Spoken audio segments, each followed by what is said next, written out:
안녕하세요. 세편이 한재원입니다. 오늘은 뭘 녹화할까 고민하다가 제가 얼마 전에 부부의 세계 원작인 닥터 포스트를 어즈플레이를 그걸 원작을 하루 만에 다 봤어요. 하루 반 정도 걸려서 그걸 다 봤는데 결말이 너무 궁금한 거예요. 부부의 세계를 저번 주에 보다 보니까 저번 주에 살인사건이 일어나면서 이제 끝났잖아요. 그래서 이런 스릴러 같은 부분도 원작에도 있는 건가 싶은 생각이 있어서 들어가 봤어요. 그래서 그걸 다 봤는데 주인공은 젬마, 남편 이름은 잘 못 외우겠어요. 영어라서 그런지.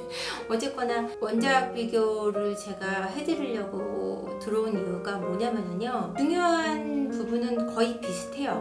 그러니까 뭐 여자가 의사고 남편이 직업은 다르지만 능력이 없고 상간녀 역할을 하는 그 여자들의 외모도 굉장히 비슷하고 상간녀의 부모님이 재산이 많아서 남자가 사실은 원작에서는 오히려 돈이 있어서 접근한 케이스로 나와요. 우리나라 부부의 세계하고는 좀 그게 좀 다르죠. 닥터 포스트는 부모가 부자여서 아빠가 부자여서 사업을 먼저 같이 하고 있었고 딸이라는 걸 알게 돼서 접근한 게 있고 결론적으로 보면은 그 남편이 그 상간녀한테 반한 이유는 원래 부인의 연애할 때 젊었을 때 모습하고 너무 똑같은 거죠.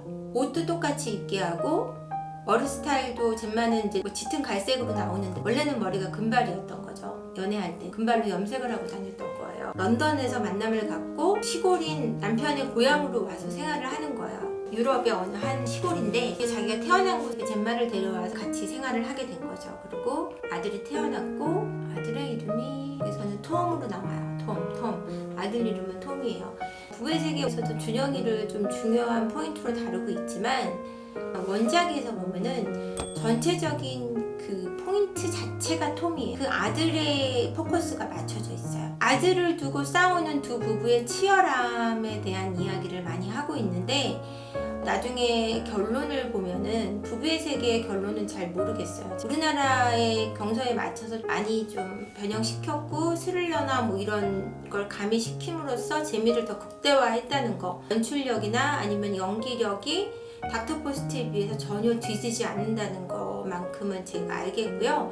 이게 만약에 동시에 수출이 된다 그러면은 웬만한 나라들은 닥터 포스트보다 부부의 세계를 선택하지 않을까 싶어요. 제 느낌에는. 제가 한국인이어서 그런지 모르겠지만 훨씬 재밌어요. 우리 연기도 훨씬 잘하고요. 약간 재밌는 건 뭐냐면 남편 역할로 나오는 그 남자 주인공 얼굴 표정이 이렇게 턱이 약간 나와 있는 그 모습을 박해준 씨가 일부러 그러는 건지 원작의 그 남자의 표정을 굉장히 흡사하게 잘 표현한다는 거, 재수없는 그 표정을 되게 잘 표현하고 생김새조차 닮은 느낌이 드는 거예요. 박해준 씨가 훨씬 잘생겼죠. 그 원작 배우보다. 근데도 재수없는 표정, 재수없는 하관의 느낌을 되게 잘 살리고 있죠. 입술을 삐죽삐죽 한다든지 되게 뭐 비열하게 운다든지 분노한다든지 이런 표정을 되게 잘 따라하고 있다는 생각이 들었고요.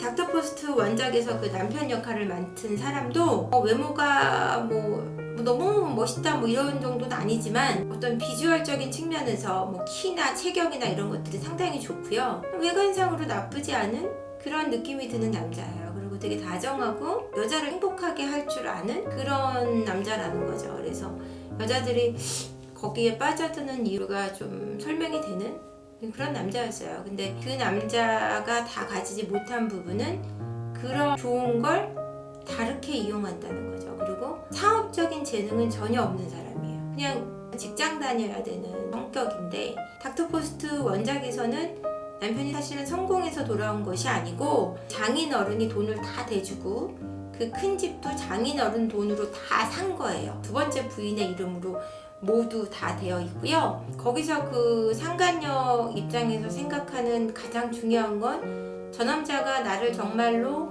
저 젬마보다 사랑하는 거에 대해서 굉장한 집착을 보이는데 그게 아니라는 걸 아는 순간 떠나요. 이 남자가 젬마에 처음 만났을 때 사랑에 빠졌던 모습에서 아직 못 벗어났고 젬마의 환영에 시달리는 거다. 그러니까 자기를 사랑하는 게 아니고 젬마와 흡사하게 닮아가게끔 하고 상간녀와의 그 결혼식에서조차 젬마가 좋아하는 음악을 틀고 젬마가 좋아하는 와인을 따라서 먹고 필요해서 이런 걸 젬마가 나중에 다 알아서 얘기를 해주거든요. 그래서 여자가 그런 걸 다 확인하게 되고 남자를 정말 트렁크에 있던 가방 하나 딱 던져주면서 내쫓아요. 장인 장모가 내쫓고 딱 그 딸 데리고 헤어지는 거죠. 진짜 빈털터리가 돼서 쫓겨나요. 그 집에서. 젬마한테 돌아와서 받아달라는 얘기도 하고 뭐 그 와중에 또 실갱이를 하는데 남편 입장에서는 그 톰의 엄마인 젬마랑 톰하고 사이를 갈라놓으려고 하고요.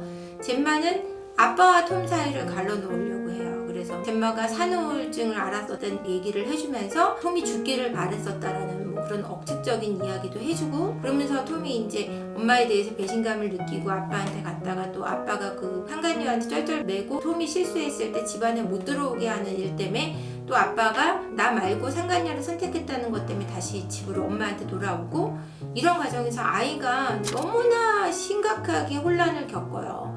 근데 지금 부부의 세계의 포커스는 살인자가 누구냐에 맞춰져 있고, 그게 결국은 뭐 이태호가 될 확률이 되게 높잖아요. 근데 그쪽에서는 살인이나 이런 걸 떠나서 아들이 누굴 선택하느냐에 대해서 막 신경전을 심각하게 부리고 싸우다가 결론은 둘 다 톰을 잃어버리는 결론으로 끝나거든요. 톰이 이제 멀리 떠나요. 핸드폰도 놔두고 두 사람한테 정말 진력이 났다라는 글을 남기고 그냥 떠나버리고, 젬마가 얘기해요. 그 마지막 멘트가 정말 소중한 것을 잃어버렸다라는 표현을 해요.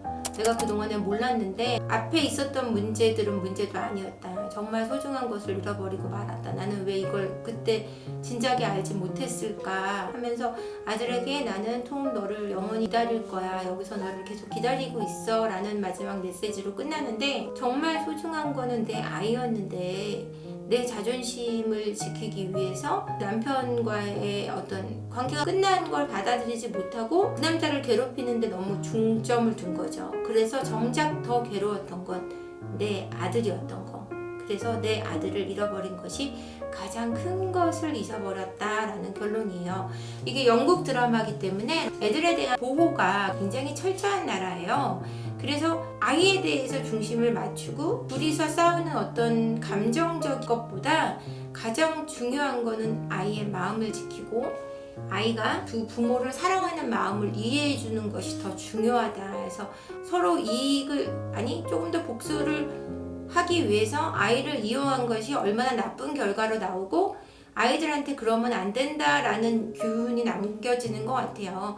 남녀가 살다가 좋을 수도 있고 싫을 수도 있고 헤어질 수도 있고 이혼을 하는 제도도 있는데, 그런 것 때문에 정말 중요한 것을 놓치지 마라라는 메시지가 있는 게 아닐까라는 생각을 하면서 제가 드라마를 봤고요. 부부의 세계를 보면서도 제가 느끼는 건 뭐냐면, 왜 김희애가 저토록 남의 일에 관심을 갖고 준영이 마음은 헤아리지 않는가라는 거에 대해서 제가 많이 생각하게 돼요. 그걸 보면서 참 안타까운데, 이게 드라마니까 재미를 더해야 되고 시청자들이 봐야 되잖아요. 너무 올바른 결론만으로 간다고 시청률이 올라가는 게 아니잖아요. 그러니까 시청률 때문에 김희애가 보이는 행동들이 그런 뭐 쓸데없는 일들을 하고 있는 게 보이긴 하지만, 김희애가 너무 준영이를 데리고 있겠다고 이야기하는 거에 비해서 내가 중학교 1학년, 2학년밖에 되지 않은 아이인데 아이를 두고 밤에 나와서 술을 마시는 경우도 너무 많고 아이를 혼자 집에 너무 방치하는 경우가 많다는 거, 그때 그 중학생 아이들이 부모하고 말을 안 하려고 한다고 생각하잖아요.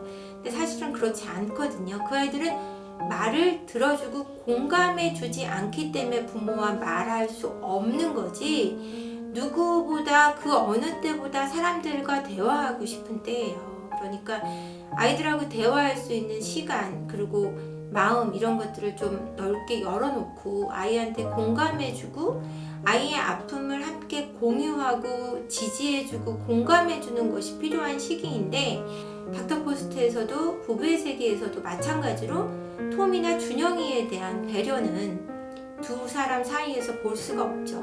그저 아이가 내 편을 들게끔 그 아이를 통해서 남편이나 아내에게 완벽하게 복수하고자 하는 그런 악한 마음만 가득한 걸 볼 수 있잖아요. 거기서 받는 아이의 정신적인 피해나 아이가 고통스러워하고 보이지 않는 비명을 지르는 걸 듣지 못하는 거죠.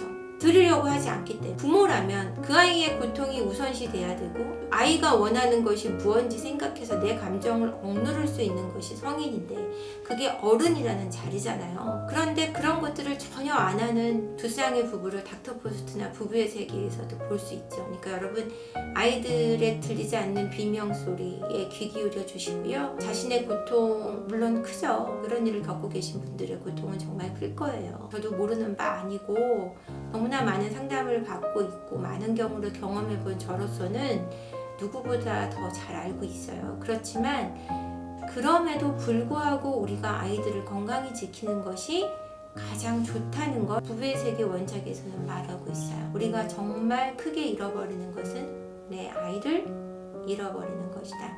그것이 나의 화를 푸는 것보다 훨씬 더 중요하다라는 메시지를 남기고 있으니까 여러분 명심하시고요. 화가 나는 거는 제 생방송이나 저희 메일이나 이런 쪽으로 푸시고요. 아이들에게는 엄마 아빠가 사이가 좋지 않더라도 너희를 향한 공감과 지지와 응원은 함께하는 사이라는 거, 그리고 그것을 놓지 않겠다는 걸 아이들이 느낄 수 있도록 노력해 주시기를 바라겠습니다. 고맙습니다.